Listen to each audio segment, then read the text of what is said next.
Lakers fans, I need you to stop whatever you're doing right now, because what I just witnessed on live television might be the biggest offseason move of Luka Doncic's entire Lakers career. I'm still shaking as I record this because I just got off NBA Today on ESPN and I saw Shams Charania do something I haven't seen him do in months. He put his whole credibility on the line on a live segment, and he looked into that camera and he said the words that every single Lakers fan has been begging to hear since February. And if you don't watch this whole video, you are going to miss the part where Shams revealed exactly who made the call to Rob Pelinka and when that call happened, because that detail alone changes everything. So let me back up. Let me set the scene because I want you to understand exactly what just happened and exactly why this is different from every other Trey Murphy III rumor we've heard over the last 6 months. We've been hearing the noise for a long time now. We heard Evan Siddery back in February say the Lakers were going to circle back on Trey Murphy in the summer.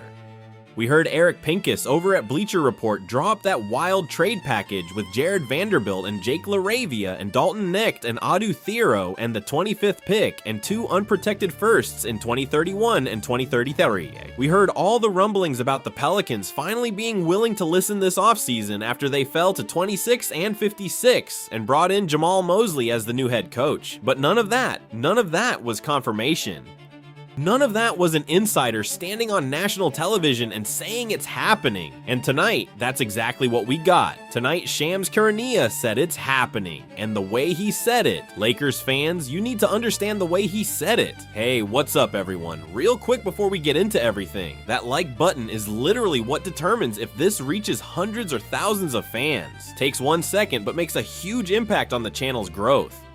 Just smash that like button right now. It's the easiest thing you can do, but honestly the biggest way to support this content. Every single like pushes this further, so hit it now. I was sitting on my couch, game was about to start, NBA Today was wrapping up their segment on the Eastern Conference, and then they cut to Shams sitting at his desk in Chicago, and you could see something was different. His eyes were locked on the camera. He wasn't smiling. He wasn't doing the casual setup he usually does. He had a piece of paper in his left hand, and he just started talking, and he said, and I'm going to paraphrase here as best I can because I rewound it 3 times. He said, I just got off the phone with somebody very close to the Trey Murphy III situation. He said the Lakers and the Pelicans have been on a phone call for the last 72 hours. Not negotiating, building, he said, and this is the part that made me drop my Gatorade. He said, this is gonna get done. He said, I'm gonna put my name on it. I'm gonna put my reputation on it. Trey Murphy III is gonna be a Los Angeles Laker before the NBA draft on June 25th. And then Malika Andrews tried to push back on him. She said, Shams, how confident are you? And he didn't blink. He said, as confident as I've been on anything since Luka Doncic to the Lakers. And the studio went silent, like genuinely silent. You could hear Malika exhale. Now I want you to understand something. Shams Charania does not do this. Shams Charania does not put his name on a trade unless he has at least 2 sources inside the building. He learned that from being a kid in Chicago following Adrian Wojnarowski around. He learned that when he made his first big break with The Athletic. He learned that when he went over to ESPN and they pay him what they pay him because of that reputation. He has not been wrong on a major trade in over a year. So when he sits on live TV and says, I'm putting my name on it, you need to listen. And what he said next is the part that made me get up off the couch and start pacing my living room, because he started giving details, and the details are what tell you this is real. He said the framework of the deal is built around 3 Pelicans players coming to Los Angeles and the Lakers parting with significant draft capital. He said the conversation started in earnest about a week and a half ago.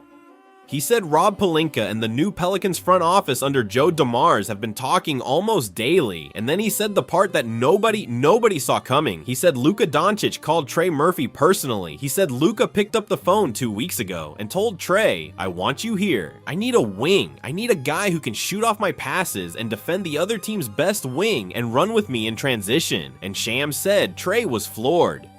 Shams said Trey called his agent that night and told him, I want this to happen. Make this happen. Lakers fans, this is the dream scenario. This is the exact scenario we've been talking about since the moment Luka got off that plane in Los Angeles. We've been saying it for over a year. Luka needs shooting. Luka needs a wing. Luka needs somebody who can play off the ball and space the floor and not need the ball in his hands to be effective. And what does Trey Murphy III give you?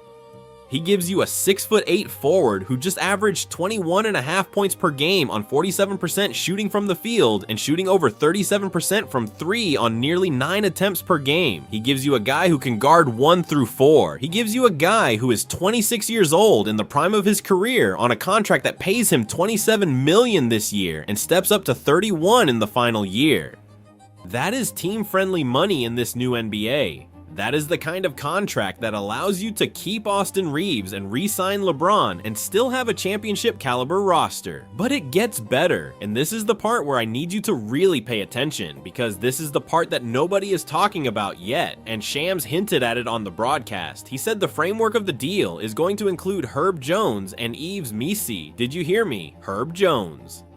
The best perimeter defender in the entire NBA when he's healthy, the guy who used to lock up Stephen Curry in the playoffs back in 2022. The guy who has been the spine of the Pelicans defense for the last 5 years. He's coming to Los Angeles too. And Yves Missi, the second-year center out of Baylor, the lob threat, the rim protector, the exact kind of athletic big man that Luka Doncic has been begging for since he got to Los Angeles.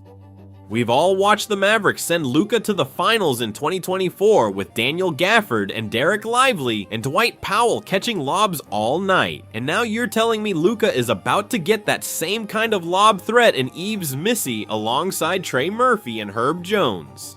The defensive infrastructure of this team is about to look unrecognizable. And the price. Let me tell you about the price because I know what you're thinking. You're thinking they're going to gut us.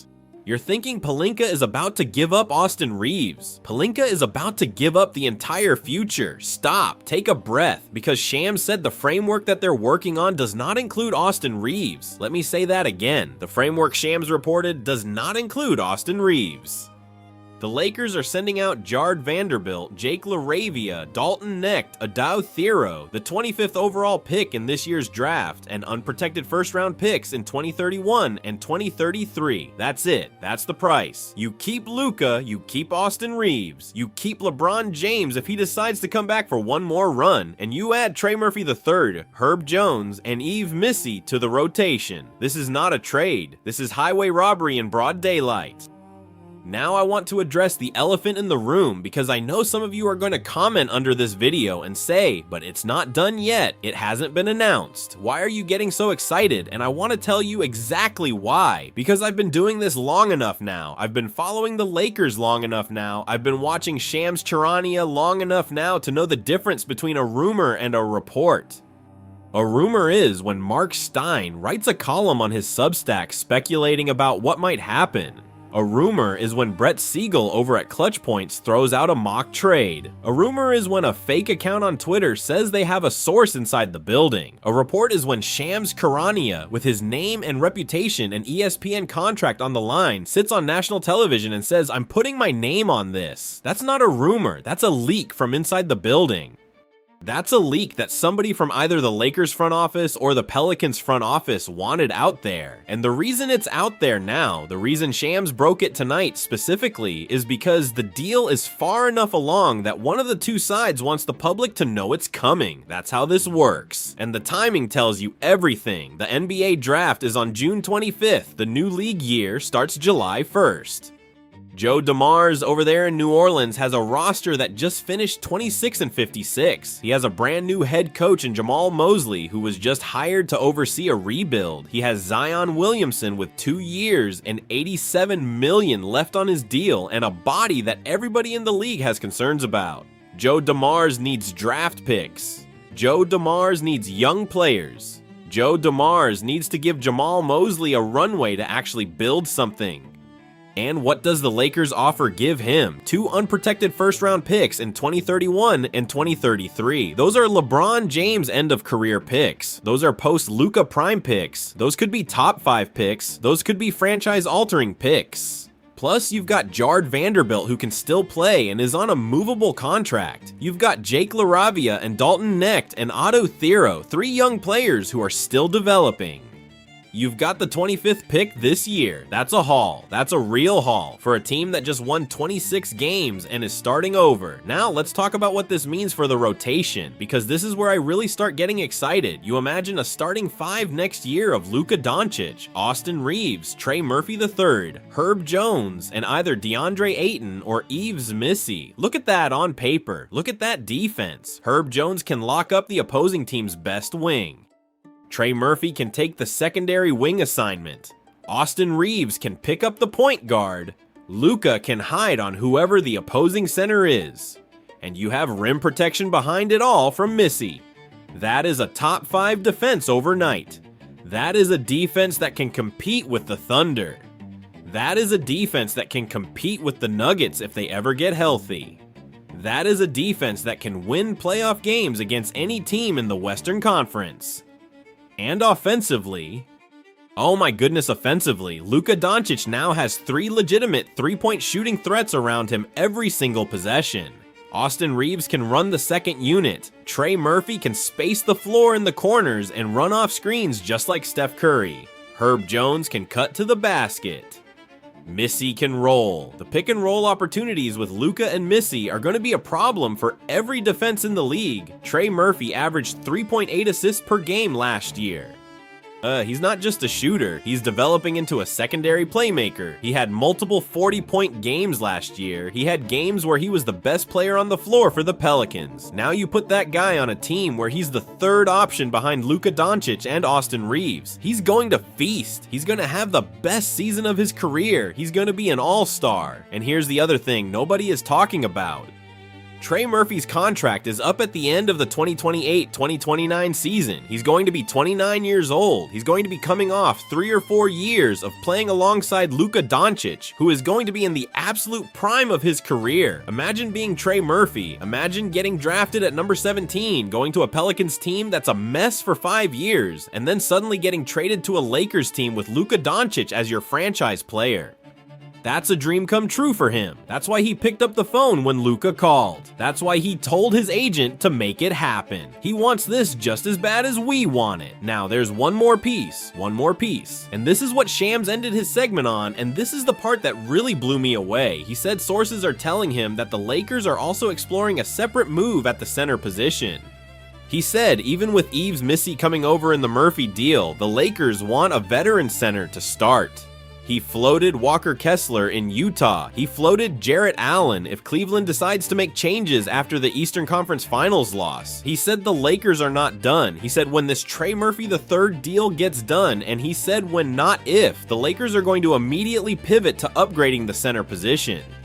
So we might be looking at a starting 5 next year of Luka Doncic, Austin Reeves, Trey Murphy III, Herb Jones, and Walker Kessler. Or Luka Doncic, Austin Reeves, Trey Murphy III, Herb Jones, and Jarrett Allen. Just sit with that for a second. And I haven't even talked about LeBron James yet. Shams Charania already said earlier this offseason on the Rich Eisen show that all the indications he's gotten over the course of the year are that LeBron is going to play one more season.